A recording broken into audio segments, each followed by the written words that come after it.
take your seats once again and follow us on our journey into the present and into the Arctic and on journeys with mobile people. We will commence the second and last panel today about mobility and Arctic discourses in a region to be, and I think we will start straight away with the first two speakers who have also been arranging this symposium together with me, and that is Katla Kjartansdóttir and Kirsten Skram. And Katla Kjartansdóttir is a researcher at the Edda Center of Excellence. She took her MSc in Nationalism Studies at the University of Edinburgh. She's been a sessional lecturer at the University of Iceland and the Iceland Academy of the Arts, and a project manager at the Icelandic Center for Ethnology and Folklore. Kirsten Skram is the director of the Center for Arctic Policy Studies at the Institute of International Affairs here at the University of Iceland, where he's also a postdoctoral researcher. He received his PhD in ethnology from the University of Edinburgh in 2010. He is the former researcher at the Reykjavik Academy and former director of the Icelandic Center for Ethnology and Folklore. Katla and Kirsten conduct Rannis University Iceland and Edda-funded research entitled Borealism and Beyond, focusing on mobile people and contested constructions of the North in relation to national, cultural, and gender identities and transnational interaction before and after the economic crash. So please let us hear something about that. Smoot, says the Greenlandic taxi driver to the Danish newcomer in Nuuk, who innocently has taken a seat in his cab. Smoot, the driver repeats, which in the ears of the Dane can only mean get away, scram. And so he does just that, moving to the next car in the taxi rank, but only to have the expulsion repeated, Smoot. And so he exits the cab again, hoping the third taxi will be more hospitable to visiting Danes. Little does he know that in Greenland, Smoot is a colloquialism meaning, where are we heading? Here we have a narrative shared by a group of mobile Icelanders and Greenlanders in Nuuk, which can be interpreted as a humorous release of the transnational and post-colonial tensions in an urbanizing Greenland. Indeed, in our ethnography of mobile Icelanders, an analysis of the representations of the North, one can speak of a sense of crypto-colonial tension as well as a playful irony. Discourses on the High North are rooted in historical mythologies, with the past being used to create cultural, political narratives in the present. Making sense of the image of Iceland is in many ways a study of the relations between the centers and margins of power. These power relations reveal the fluctuating agency and appropriation that is the experience of people on the margins of power bases. It is in many cases difficult to discern the images of Iceland from images of the North in general. The concept of the North is full of extremes and ambiguities, as revealed in Peter Davidson's exploration of the concept in art, literature, and legend. Two opposing ideas of the North repeat and contradict each other from antiquity and well into the 19th century. First of all, a place of darkness and dearth, the seat of evil, or conversely, a place of austere felicity where virtuous people live behind the north wind and are happy. So, from savage dystopia to enlightened utopia, the pendulum has swung back and forth between the civilized and the wild. Researchers have nonetheless discerned patterns in this dynamic construct, claiming, for example, that the ancient Greeks, Romans, and Christian Church associated the North with barbarism, while the South was considered the cradle of civilization. Slowly, during the 17th, 18th, and 19th centuries, the North became seen as a progressive, educated, technologically advanced, and strong compared to what was increasingly seen as a reactionary, uneducated, and inconsistent South. The 17th and 18th century were particularly difficult for Icelanders. While import and export had already steadily declined, volcanic eruptions, little ice age, disease and famine left Iceland behind in terms of the development enjoyed in more central areas of Northern Europe. This made Iceland's image all the worse, and this is reflected especially in travel writing, where counter to local chronologists, Icelanders are sometimes described as dirty or primitive animals, living in mud huts around the ever-erupting Mount Hekla, which, by the way, is the entrance to hell, something that we could read upon in similarly Ísleifsson's book and books. And so ensues 19th century nationalism, the emphasis on Icelanders as the culture nation rather than, as we saw in Ebbe's talk, a nature people, our greatness stemming from our literary achievements in an ancient pre-colonial golden age, the Hellas of the North. But in contemporary times, representations of cultures in the North Atlantic, not least Icelandic culture, have become infused with images of the subliminal, of the primitive, historically associated with the High North and islands in the High North. Narratives and performances of impulsiveness, disorganization, lack of structure, and a melding with a wild, creative nature can be described as being part of this contemporary exoticism and self-exoticism. To describe this, we have made use of the term borealism. Originating in the Latin word borealis, it is an appropriation of Edward Said's term Orientalism, which refers to the ontological and epistemological distinction between East and West. This reveals the assumption of power relations involved in cross-cultural and colonial relations. The image of one's regional background, whether it being Eastern or Northern, plays a significant role in the negotiation of power in transnational encounters. So making sense of Arctic discourses is in many ways a study of cultural relations between the centers and margins of power. The pursuit of wealth has long inspired interest in the distant lands of the North. This pursuit was one of the central aspects of early modern representations of Iceland and Greenland, as it is to this day. The prospect of an Arctic passage to Asia has impacted subarctic countries since the 16th century, not least in an ever-increasing global interest and encroachment. In recent years, the global spotlight has again been directed to the north. Climate change has put the prospect of natural resource acquisition and sea routes through the Arctic Ocean high on the agenda of powers both east and west, even raising questions of security and stability in the North Atlantic. Russian and Chinese interest in the area is often seen as the motivation for increasing relations with countries in the North Atlantic. Concerns have also been raised with how this may strengthen or weaken the latter's self-governance and control of their natural resources.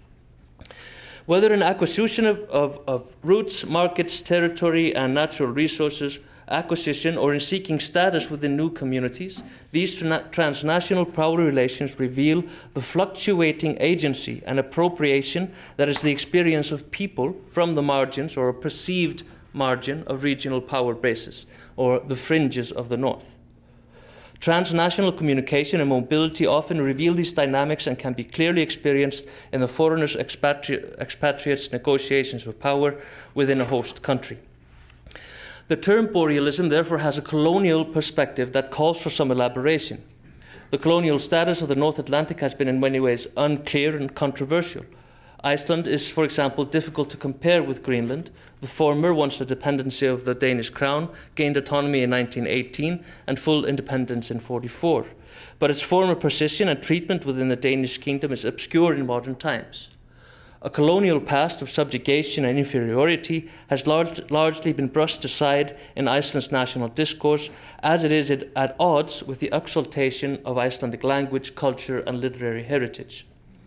But while Iceland's post-colonial condition can only be a modest counterpart to the gross appropriation of many former colonies in terms of culture, identity, and wealth, its historic and contemporary exoticism and marginalization is considerable. How this affects identities and transnational encounters through the West-Nordic region should therefore not be underestimated.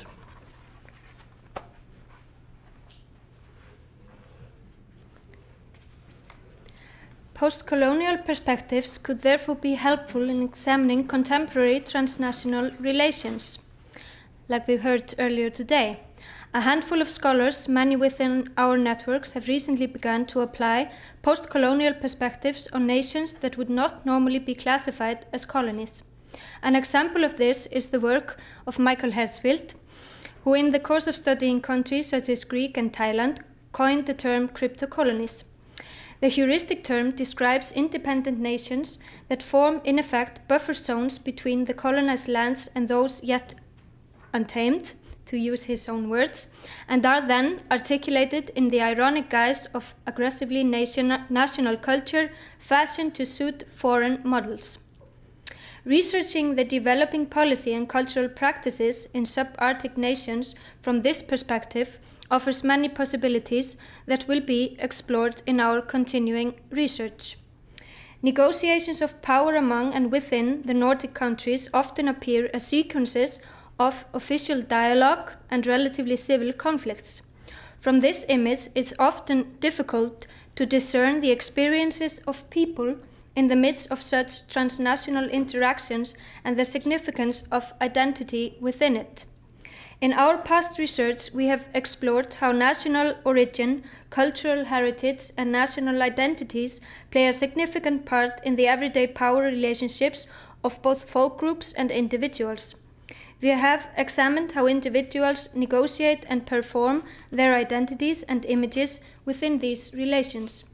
Specifically, we have illustrated how obscure heritage and exotic images of the North have played a considerable part in everyday life of Icelanders living abroad. Not the least in time of the global expansion and booming Icelandic business ventures around 2000 and 2008, known now as the Icelandic Raid, Íslenska útrásin. Our continuing research has, in addition, demonstrated that this form of borealism and exoticism of the North is still significant in times of economic difficulty and insecurity. How Icelanders, in this case, perform their self-identities or seek equal footing in their host cultures depend on the different folkloric dynamics in each performative space within their new homes. We have, for example, analyzed these dynamics through our fieldwork among Icelanders living in Copenhagen. Their experiences, viewpoints, and narratives cast light on the performances of the North within Norden. The particular identity negotiations of those who come from the perceived North within the host culture of a Nordic center. In this context, we have explored how cultural agency is performed and images reappropriated in what could be described as an obscure, ironic, and crypto-colonial cultural context. In our increasing focus on the West-Nordic region, we're focusing on mobility and the Arctic discourses through ethnography and the analysis of audiovisual representations such as promotional material and performative spaces, including museums and cultural institutions, where West Nordic identities are both performed and practiced in a variety of ways, exploring the manners in which mobile people negotiate their identities, where daily transcultural encounters stimulate them to reflect on their position in relation to others, or what has been described as globalization from below. The need to reflect upon the question of identity is, of course, especially strong among migrants who have to deal with what they perceive as the host society's demands for adaptation, assimilation, and or integration. How immigrants respond to these claims has been mostly explored in studies that focus on Asian or African immigrants in Western industrialized countries, while only recently more attention has been given to the emigration from those Western countries as it occurs in the beginning of the 21st century. The focus on mobile people within the High North is therefore of extreme importance, especially considering the increased influx of people and resources into the region in the foreseeable future. Of further importance is the inclusion of professionals and creative classes who are influential in the structuring and sustaining of the region as a social and cultural space. A central question there is how they negotiate, relate to, or resist emerging regional images and identities. Our first stages of the ethnography in Greenland have presented interesting indications. Icelanders and Greenlanders speak of their affinity, but separateness from Danish or other European groups within the country incorporating ideas of shared colonial history, close ties with nature, intuition rates through hunting trips, ethnic tensions alleviated and trumped through a shared West-Nordic identity. And to sum up, while economic interest is a driving force in the increasing political emphasis on the West-Nordic cooperation and identity construction, what should not be underestimated is the significance of a shared colonial history, peripheral and exoticized representation, and an affinity among its diverse and increasingly mobile population. The use and misuse of this phenomenological reality and exoticized representation is, of course, open to question and difficult to predict. So we can, in fact, end with the question, not expulsion, which we began, smut, where are we heading?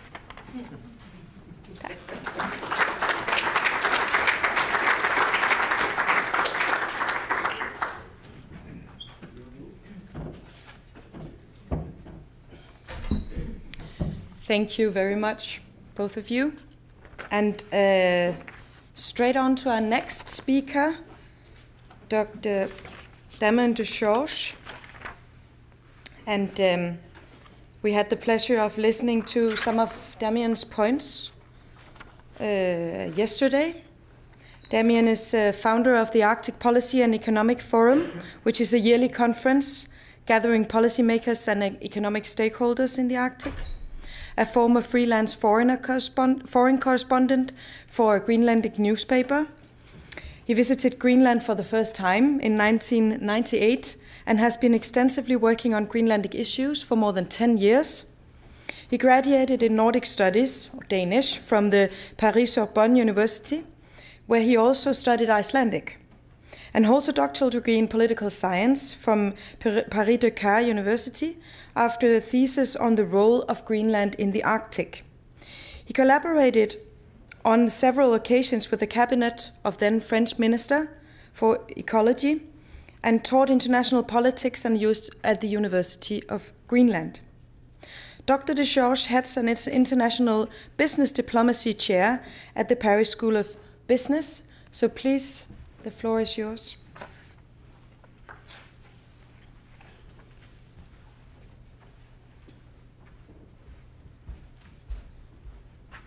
Tack för det. Just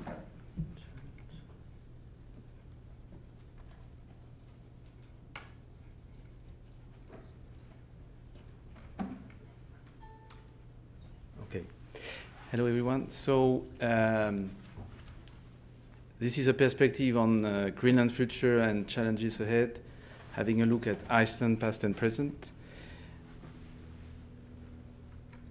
And so, first of all, to put in the context, we can see that there is, of course, this historical link we've been discussing before, as both being former integrated part of the Kingdom of Denmark, and a geographical link, especially if you put it in the new Arctic context, which is really to have indissociable area, Greenland mainly for raw materials and Iceland for shipping. But then if you compare, then it's in a way incomparable in terms of size and population, the ratio. Greenland being, as you will see, so here's the map that you all know. And the map, if you have it in a broader Arctic view, you can see that it was the case of Iceland. It is still in a way now, but it has moved to Greenland recently, the meeting point between American, European, and Asian interest in the Arctic. So in that sense, as I will come to later, Iceland and Greenland are, in a geopolitical perspective, very interesting to look at. I mean, looking at Iceland past to look and present to look at Greenland future. Apart from one thing that we will see later. Geographically speaking, Greenland and Iceland are at the center of the transatlantic relation, and in terms of security, there is therefore a risk if you face a too vulnerable state or weak state. We've seen that Iceland got tested throughout the crisis, notably by China, and there is some challenges ahead for Greenland if it turns to a too rapid state building process. If you face a case of a weak Greenlandic state with economic difficulties, then it would raise a question or move to another dependence, or stronger dependence at least. Iceland has demonstrated its strengths, and Greenland is only at the beginning to experience the realities of having the sovereignty on a key issue, which is natural resources, since 2010 as part of the Self-Rule Act. But Greenland has the economic safety net, which is today provided by the Danish Broad Grant. So then now the question is to know if Greenland can demonstrate its strengths on the long term, because it's not only about being independent for 20 years, you have also to pay the bill on the 21st year. And that's why it's important to have this long-term strategy for a state building process. And so major questions are, what about an independent Greenland without this economic safety net? Can it goes wrong, and can it bring to another dependence? Of course, if you just take the fact that relying on another just for its defense is a dependence, then of course Greenland would never be 100% independent in a certain Greenlandic way. But you could see that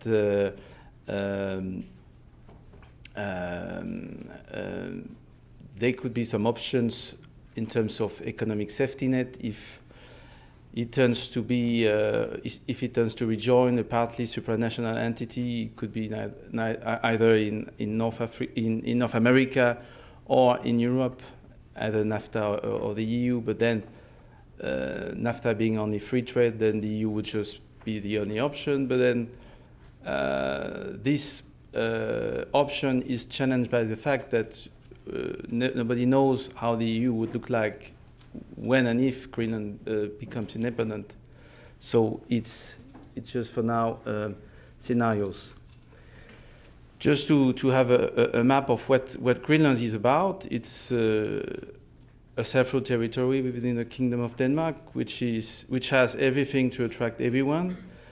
It's a big landmass representing a fourth of the US or half of the EU. And at the center of a very evolutive region, the Arctic, and only inhabited by 57,000 people about. But it's the largest climate laboratory of the Northern Hemisphere, which can create its source of cooperation, which already does. And it is a hypermarket, I call it, of natural resources. Not supermarket, because you really have everything in a big scale, as we will see. And the focus has been much on oil and gas for a certain period of time. Then it has moved to minerals. But I think the next step will definitely, in some decades, become water, because Greenland houses 10% of freshwater reserves. And everyone knows the strategic importance in future decades of that. And it's on the motorway towards a possible independence. So then the question is, you cannot go back on the motorway, but then you have to choose the right direction, and that's one of the challenges. We talked about resources. There is, of course, the key rare earth elements, which is critical for this century green ambitions, and there is a big geopolitical dimension in it, with China being the main,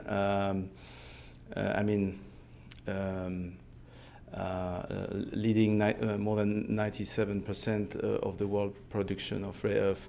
But uranium is the hot topic right now between Denmark and Greenland. It has been an ongoing topic for years. And now, since a new government took office in Greenland, then they decided to move forward to remove this zero tolerance policy, which was introduced in the 80s by the same party, actually. And now it's heard, even if the Greenlandic parliament remove it in January, it will face a Danish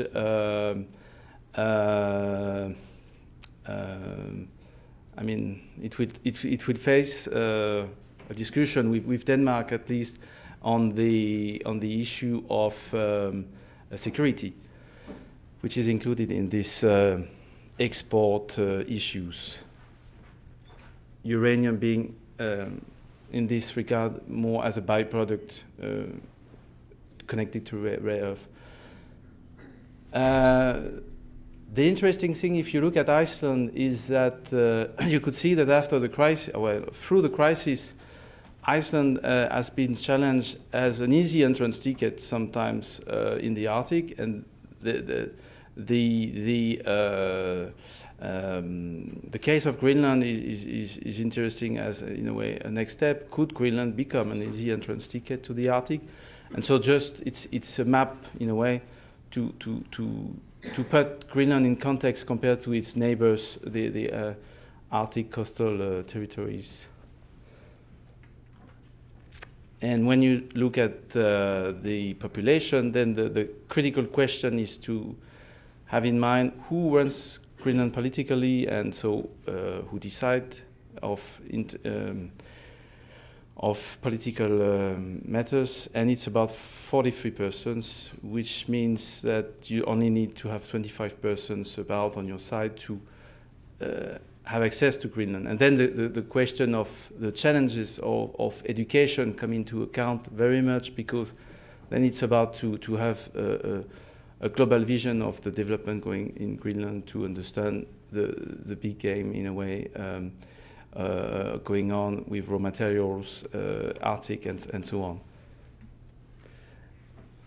Comparing Greenland and Iceland, if you take two core dimensions of a state, foreign affairs and security, you can see that it's already challenging for a country like Iceland to run a foreign service with about 284 personnel, all included, with 25 diplomatic representations, and often with 2 or 3 diplomats to take care of perhaps sometimes 10 side accredited countries, 3 organizations, and at the same time being in a key country, and having to deal from consular affairs to political to economic and culture. So quite a challenge, but successfully. And if you turn to Greenland, then you look at its Department of Foreign Affairs, and there you have about 15 persons, including interns, which means that it would be quite a challenge. But it is not a question of population, because if you look at other cases, like Monaco, for example, which has fewer inhabitants than Greenland, about 36,000, then the Department of External Relations in Monaco has 36 persons about. So it means already in the main building, I would say, you have almost 3 times more than the whole Greenland department. So it's again the issue of education. And but Greenland would need to get then inspired from Iceland, and also from the time where Iceland was Kingdom of Iceland, to look at, to think about a future Greenlandic Foreign Service, which could perhaps at the beginning go through the so-called then Royal Danish Foreign Service, and so it's of course not the critical issue for now, but it's rather even when Greenland becomes independent. And on the security aspect, then you have, of course, the Coast Guard function. If you look at Iceland, it is already expensive with a much smaller territory. So just think about Greenland, it is extremely challenges.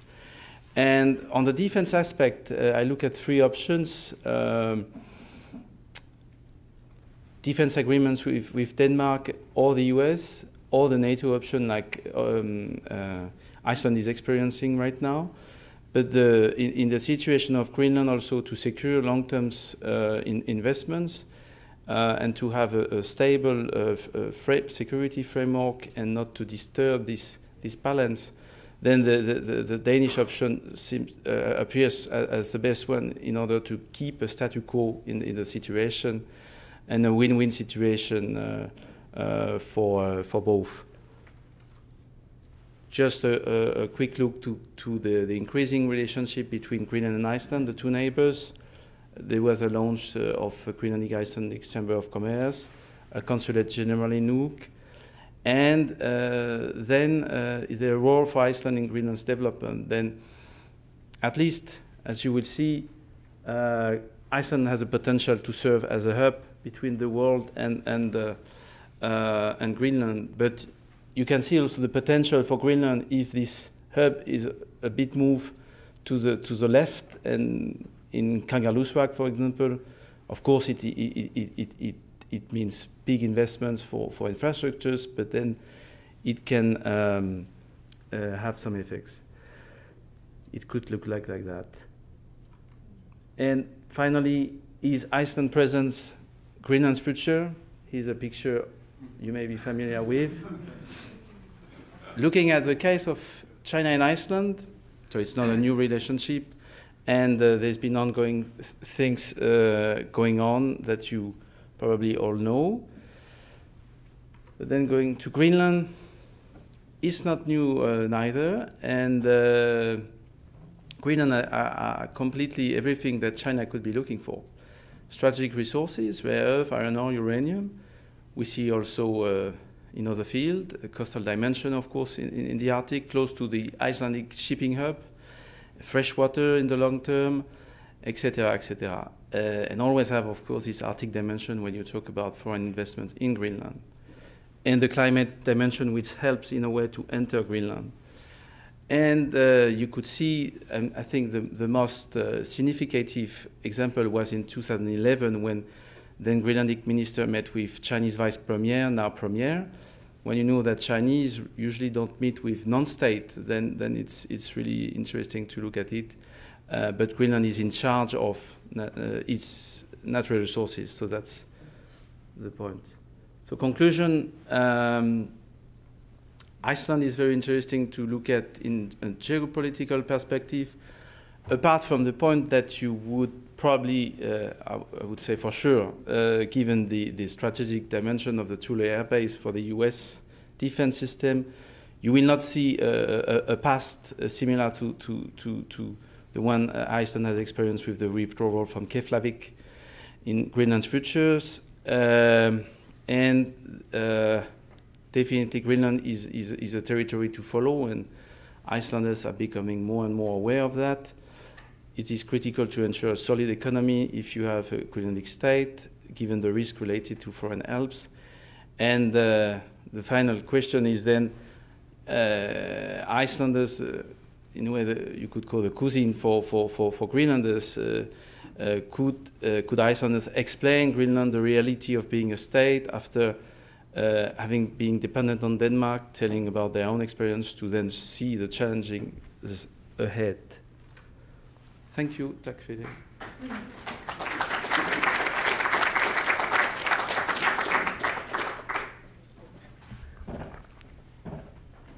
Thank you very much, Damien. Our next speaker is Anna Karlsdóttir, who is an assistant professor at the Department of Geography and Tourism Studies. Yeah, okay. No. Oh, that's a shame. Well, no worries. We have the next speaker after Anna, who is Edward Huypens, who we're looking equally forward to listening to. Edward is an MA and a PhD, geographer and scholar of tourism at the Icelandic Tourism Research Center and professor at the University of Akureyri. Edward works on tourism innovation, landscape perceptions, and marketing strategies and health and well-being. He's an author of articles in several scholarly journals, such as Annals of Tourism Research, Journal of Sustainable Tourism, Tourism Geographies, and has published monographs on both Iceland and in both Iceland and internationally, and co-edited 3 books. Today, Edward is going to talk about Arctic concessions and icebreaker diplomacy, Chinese tourism development in Iceland. We're looking forward to that. Right, hello everyone. I'm proud of you to stay on and stick it through with this on a Friday. So bear with me while I'll dig out my presentation somewhere. Oh, there it is. Look at that. Oops, there we go. And something like this. Now, basically what I'm going to talk about today is under the title of Arctic Concessions, Chinese Tourism Development in Iceland. And this title is synonymous with the title of a recently published article as of last week in Current Issues in Tourism with my colleague Dominic Alessio of the Richmond College of America in London, where we write about what I'm going to tell you in this presentation. Possible Arctic concessions with a question mark, the icebreaker diplomacy. Tourism here representing the possible icebreaker diplomacy that we features in the article. The full reference there too is not in this talk, but you can find it online. It's in the journal Current Issues in Tourism. Now, what I'm going to tell you about is a particular case of tourism development that was being proposed in the northeast of Iceland very recently, or has been unfolding in the last couple of years, and we actually saw the protagonist thereof featured here eating dried fish, just in the presentation by Kirsten and Katla here, Mr. Wang Nubo, who was proposing a tourism development in the northeast, and I'm going to talk you through that idea. His original idea, what am I doing? He explains here in the Financial Times, in an interview with the Financial Times, what I'm doing simply follows my interest. Iceland's biggest asset is its wilderness. As Chinese and Indian tourists start traveling abroad in big numbers, he is betting that they will want to get far away from the crowd and grime of Asia's megacities. And where better to do this than in the wide open spaces around Grímsstaðir? And of course, if you look at the depiction in the book here from the handbook on the legal, on the law of natural, a white book on nature conservation in Iceland, of course the depiction of Iceland's highlands and wilderness is very clear. This idea is the one he is tapping into, and he is not alone in doing it, because everyone that comes will highlight the wilderness aspects of Iceland, as is very evident in the marketing strategy and in the marketing campaign of Promote Iceland, under the name of Inspired by Iceland.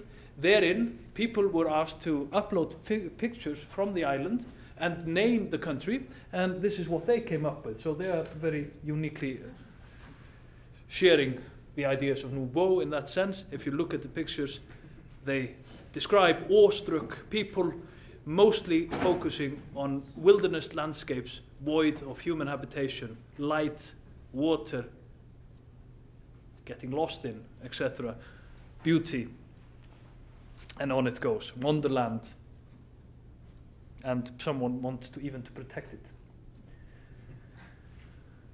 Now, Grímsstaðir á Fjöllum is a farm in the northeast of Iceland. Here is a picture, an aerial photography of the farm, and here is a map depicting the land which is then was to be proposed to be purchased. And basically the idea was to market the area, as Nubo explained, as an international resort destination with emphasis on outdoor activities, environmental appreciation, conference and culture. And this is from the application documents. Part of the land was to be donated to the adjacent Vatnajökull National Park, so it was to underline the environmental protection, appreciation aspirations of the project. And of course, one of the many features was an eco golf course, something that I've never heard of, but still is an interesting phenomena, and I'm looking forward to see it pan out if it does. We have seen Shonggun, which is the investment company behind the proposal. We have seen their aspirations in tourism in China. They are hard to actually analyze and come by, and the tourism operations are actually non-functioning as such. But here is a very recent proposal from April 23rd from the webpage of the investment company for a hotel, for a cliff hotel in Jingu that they started the construction. They claim to have started the construction of in April 23rd, 2013. First ever cliff hotel in China. Possibly the international resort that we're talking in Grímsstaðir maybe looks like this, I don't know. We have never seen actual plans or proposals there too. In the article, we outline the timeline. What you can see there is basically how the whole thing started in August 2011 and how it was eventually came to a conclusion in November 2012 with a conclusion of a cabinet of ministers committee rejecting the proposal due to lack of detail and suggested the reapplication. Generally, the whole thing went through a contorted process of applications, funding initiatives involving the municipalities and the government, of course. And one of the key features thereof was the request for concession, or basically concession through a specially established concession committee established in the wake of the Icelandic economic collapse, asking this project to be made part and parcel of the concession process, which it was. And the concession committee was asked to evaluate the whole process. Now, concession, of course, in this sense, forms an interesting twist with Chinese history, of course, as the Chinese, well, let's use the word then, well, not so much colonialist, but that's the colonial territories that were acquired by the British and the US, British especially in China. They were called concession territories, and Hong Kong being, of course, a key idea therein. So it's an interesting twist of history, really. Now, what we're interested in, of course, is the way in which an idea like this, which sounds rather ambiguous and very ambitious as well, how it comes to play and how it comes to dominate the discussion during those times there, which are outlined, how it becomes so seriously evaluated and how it becomes so dominant in the discussion. Now, there are a few features at play there. And indeed, one of the key aspects is, of course, the belief and the faith in tourism that has especially emerged in the post-crash economy. Tourism has indeed become quite the growth engine of the economy, having emerged very distinctly as one of the three pillars of the Icelandic economy. And it's growing at an immense rate, especially in the post-eruption year in 2010. 20 to 30% increase in arrivals per year, between the years. So everybody is looking for tourism. And finally, as of this year at least, the industry association is even talking about a gold rush or gold diggers mentality within tourism. Even the industry association is pegging it as such. So indeed, there is definite growth in tourism. Everybody is looking for tourism, and an idea that proposes tourism is therefore positively received. We can see this growth, and I'll just skip through this, but we can see the growth of tourism everywhere. Car rentals having multiplied by 74%.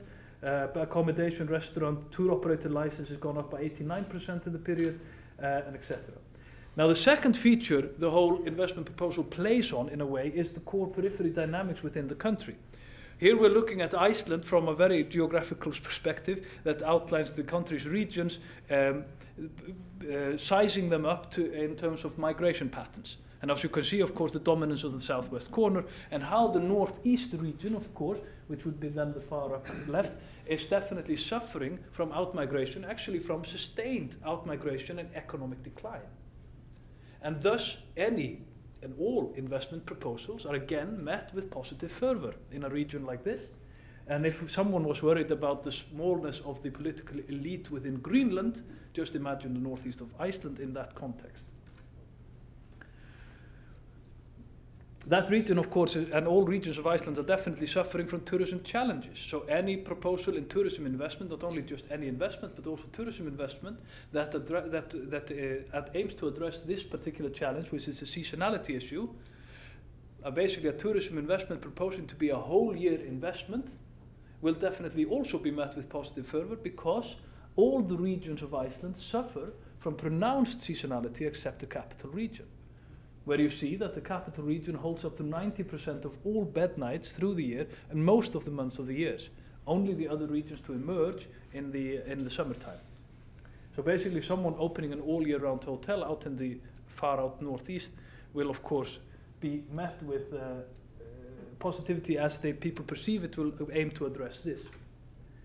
Then the third factor, of course, is the Chinese outbound tourism is set to growth. And this is very well documented all over, especially in Europe and America. The growing middle classes of China will be traveling more, will be going abroad, and they are emerging very strongly in the markets around us. For instance, in Norway, they have emerged as the highest, when in terms of value-added tax refunds, they emerge as the strongest players. in Norway and in actually US. Chinese tourists here in thousands to select European destinations in 2008, 12 and 16, and you can see how it is expected it will grow. So not only is tourism set to grow, but it's Chinese tourism especially that is set to grow in the European context, and people look at the same in the Icelandic context. And here are definite figures of Chinese tourism arrivals in Iceland from 2008, 9, 10, 11 and 12. And as you can see, although the absolute numbers are not that big, the increase is quite considerable. So, again, we look at not only tourism growing, but also Chinese tourism growing. So therefore, of course, people believe that this is something that can be of relevance. However, looking at the whole proposal, looking at all the details of the application documents, looking at everything that is being proposed, the tourism component of the whole thing is, well, let's say to the least, very unconvincing. Sadly, not that I would oppose anyone building a hotel in the northeast of Iceland. Actually, I would be the first one to visit it, because it's very cold to sit outside and enjoy the northern lights if you're outside. So a glass dome would be an integral part of that hotel, for me at least. So definitely very good idea, and I really don't care who does it. Sadly, I'm afraid this gentleman is not going to do this, because, I mean, the whole thing is very unconvincing. So that led us to suspect some ulterior motives. What could be at play, looking at the very contorted process of the whole investment proposal, and looking at the very lack of a tourism component within the proposal, and the very lack of tourism presence in the whole portfolio of the Sjónkun investment group. What could be at stake then? Well, we do know, as we have very well documented in here, that the Arctic could slide into a new era featuring jurisdictional conflicts, increasingly severe clashes over extracting natural resources, and the emergence of the new great game among the global powers. For sure, the Arctic will perform the playing field of the great game of the future. Great game referring to the old US, of course, colonial policy. And we also do know that in Canada, which is conspicuous by its absence in all the talks hitherto, is that states use tourism as an instrument to shore up international recognition and support for declarations of sovereignty. We do have examples of this all over, and in the Arctic specifically, where in Canada, national parks have been established in the Northern Territories to underline sovereign claims. So tourism, in the experience economy, as a real investment option within the modern day experience and cultural economy, definitely plays a role, much like any other investment in a mine or in territory or in a plantation, whatever. The experience of wilderness can definitely feature as a peg for investment. So, is this the proposal this is our proposal in the paper, crypto-colonialism? Well, that's another thing, of course. Here we're talking about the modern manifestations of imperialism. They are not by military conquest anymore, as we're very familiar with. This is monopoly imperialism, what we claim to be, or a concept derived from Dominic and his papers. It's monopoly imperialism where territories are being bought and sold, invested in or leased, and this is what we see on a large scale in the world today. And could we possibly be witnessing a version thereof today here in Iceland and possibly in Greenland? So these are controversial geographies we see. This is the last slide. We're looking at the local center periphery tug of war manifest in tourism. We're looking at ecotourism potential that's being used for greenwashing and investment proposal. We know that China is on the move. We know that tourism is a tool in claiming sovereign rights. Could this possibly be what is at stake here? Thank you.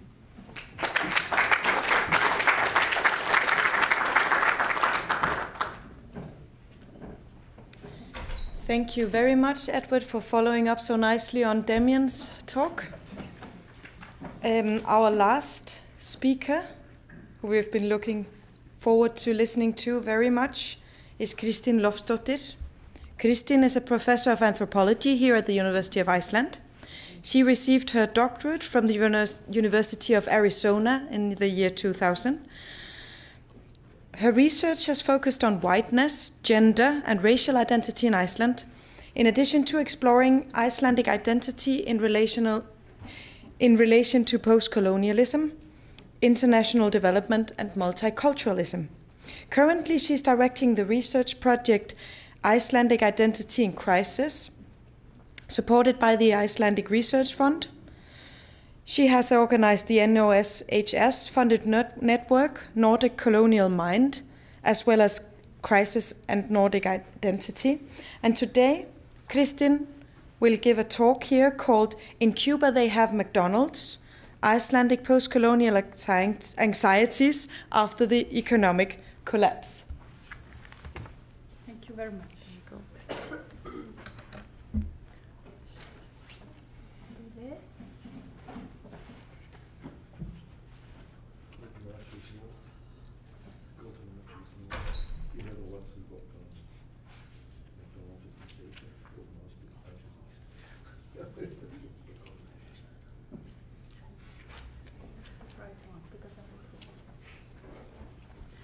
Thank you very much, and I really admire those of you who are here after this long and very stimulating day.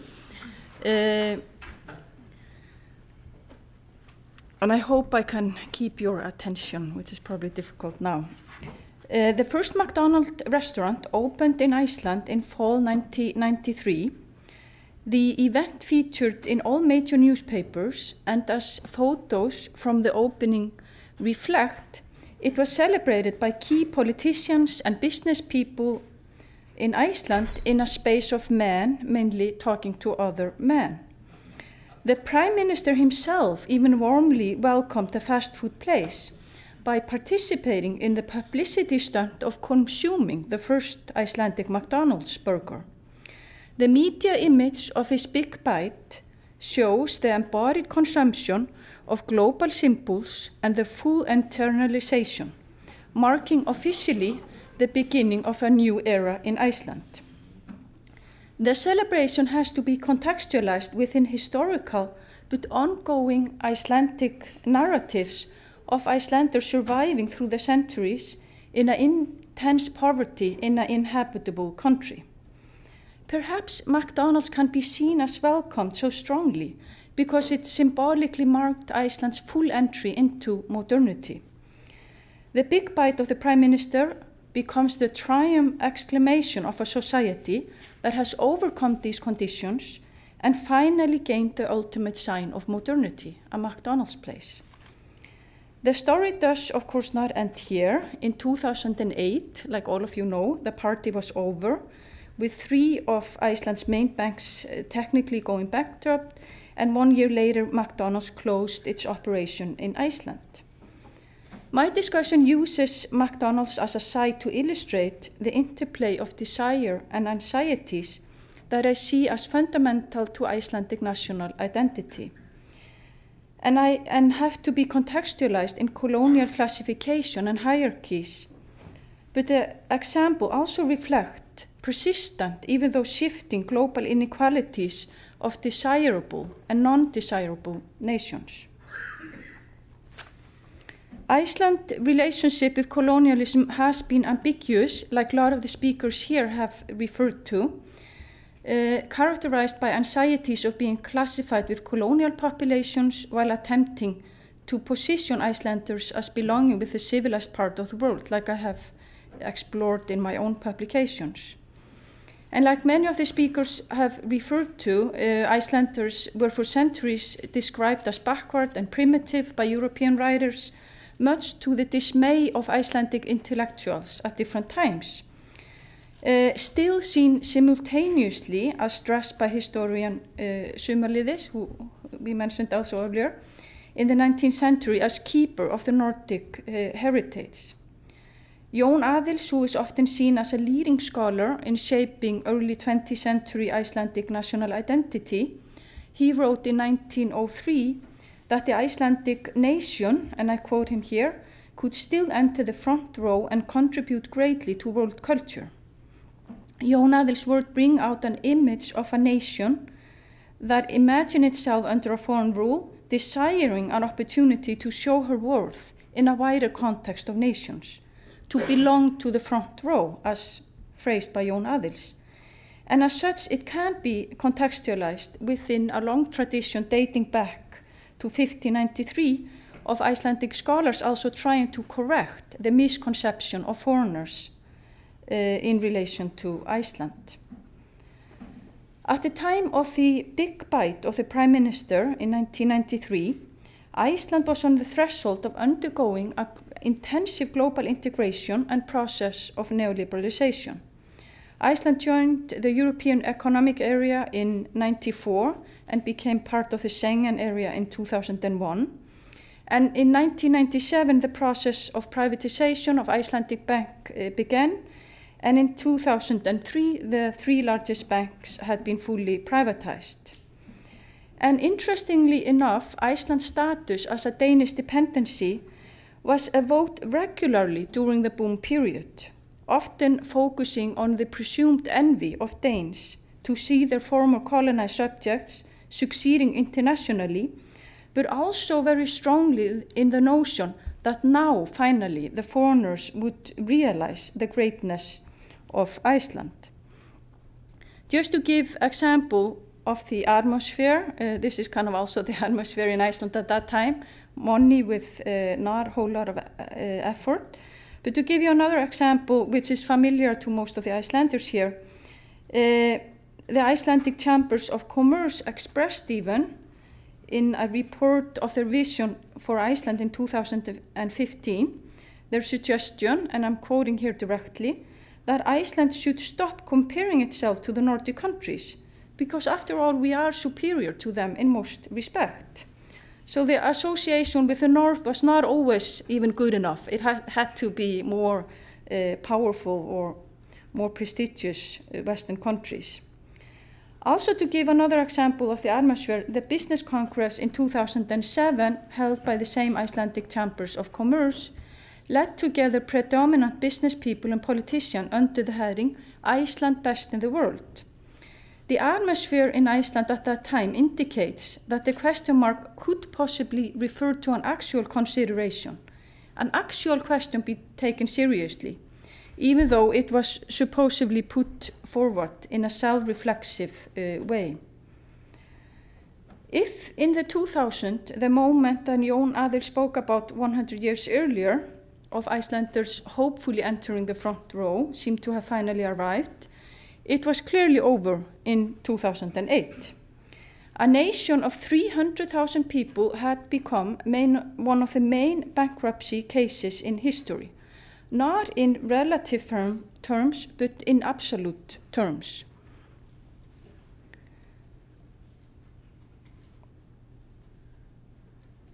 A year later, after various humiliation of Iceland on the international front, Iceland having to seek an IMF loan, for example, the closing down of the restaurant chain was announced, of the restaurant chain McDonald's. And that led to the formation of long lines of people who wanted to use the last opportunity to get a McDonald's hamburger in Iceland, having the Last Supper, as one Icelandic blogger noted. News reports state that between 10 to 15,000 people went to McDonald's daily during the week after the closing was announced, being in total, if these numbers are correct, almost 1/3 of Iceland's population. Leaving aside the further investigation into the interesting question of why Icelanders have such a strong positive feeling for a cooperation that is so contested and controversial in many other countries, the closing of McDonald's seemed to symbolize for many Icelanders that all was lost, reflecting older anxieties of Iceland being classified with the others, symbolically somehow degrading its status as a nation among nations. And I have analyzed blog discussion, and also I have looked at this issue in relation to interviews in relating to this project. And I think it's difficult to understand the reaction to the closing without a reference to the context of Iceland's status as a former dependency. The closing of the chain was seen as reflecting a failure of the country in general. For example, reflected in this blog, and I'm quoting here. There are not many nations who cannot or do not trust themselves to run a hamburger joint, but Iceland is one of those. A nation that cannot run a McDonald's can hardly run a bank.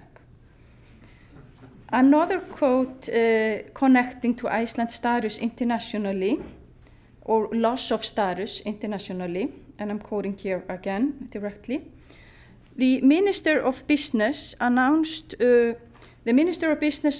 earlier this year that Iceland could become Cuba of the North if the ISIF contracts were not signed. In that context, it is interesting to observe that in Cuba there is a McDonald's place. Cuba thus has today better access to these extremely popular hamburgers. This comparison of Iceland to non-West was also evident in the speech of those I interviewed, who were in most cases connected to either financial institution or other governmental institutions. One person, Ása, stresses that she was in fact against the arrival of McDonald's to Iceland. And in fact, she felt like celebrating when hearing that it had stopped operating in Iceland. She nevertheless speculates that probably many felt that now, and I quote her, "We Icelanders have the ultimate proof that we belong in the third class, except that they have McDonald's in all the third world countries." This sense of humiliation, furthermore, can be contextualized within the wider reaction of the Icelandic economic crash internationally. Few days after the Icelandic Prime Minister announced on public television in October 1998 that the country was basically bankrupt, Ása, along with other people that I interviewed, had this experience on an international meeting that she was. And she's one of 3 people, actually, who was on an international meeting on the day of this, when everything here in Iceland was really in a bad shape. The economic crash in Iceland was then all over the international media. And she told me that a well-known economist gave a speech about the economic crisis, the global economic crisis, and to her surprise, he mentioned Iceland with the developing countries, or, as he explains, "I was sitting there with my bosses and we noticed that people are looking at us and giving a smirk. And then this happens again in his speech that he mentions Iceland as a developing country and without a hesitation. The discussion in Iceland before and after the economic crash symbolizes how people try to understand and give meaning to changing international landscape. Engaging with questions regarding Iceland's global circumstances and its defining role in the global economy. Inspired by Levi-Strauss' idea of the trickster, I have used in some of my publication the phrase colonialism at the margins to draw attention to the value of looking at what does not completely fit into the opposition colonizer-colonized, and how it can kind of eliminate the power dynamics at play and the reproduction of colonial dualism. It's within this space, I think, that we see very clearly the dualism that is involved. For Iceland, racist and imperialistic images did not always revolve so much about colonized people themselves, but more on positioning Icelanders with white European men and their civilizing mission, positioning Icelanders within that collective us.